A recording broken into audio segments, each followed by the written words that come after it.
अस्सलामु अलैकुम रहमतुल्लाहि व बरकातुहू।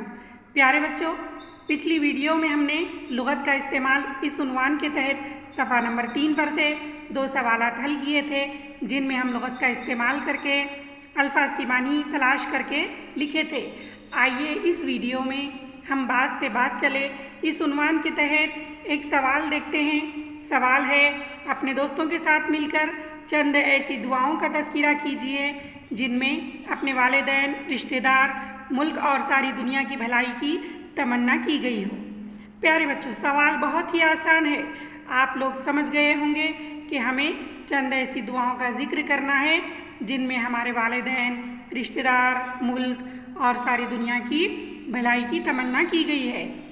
प्यारे बच्चों, आप अपने इर्द गिर्द से बहुत सारी दुआओं को सुनते हैं। आप मोबाइल फ़ोन के ज़रिए, अपने उस्ताद के ज़रिए, अपनी किताबों के ज़रिए बहुत सारी दुआएं पढ़ते भी हैं, सुनते भी हैं और सीखते भी हैं। तो आइए हम कुछ दुआओं का तज़किरा करते हैं, ज़िक्र करते हैं, जिनमें पहली दुआ है, खुदा मुझसे माँ की मोहब्बत न छीने, अगर छीनना है ज़मीं छीन ले, आसमां छीन ले।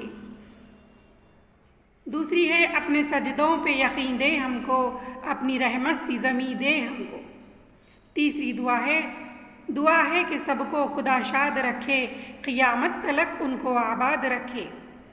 लब पे आती है दुआ बन के तमन्ना मेरी, ज़िंदगी शम्मा की सूरत हो खुदाया मेरी। इतनी शक्ति हमें दे न दाता, मन का विश्वास कमज़ोर होना। ए मालिक तेरे बंदे हम, ऐसे हों हमारे करम। करम मांगता हूँ, रहम मांगता हूँ, इलाही मैं तुझसे दुआ मांगता हूँ। परवरदिगार आलम सबसे बुज़ुर्ग व बरतर, दोनों जहाँ में तेरा कोई नहीं है हमसर। ए खुदाए पाक, ए रब्बे करीम, कह के बिस्मिल्लाह रहमान व रहीम।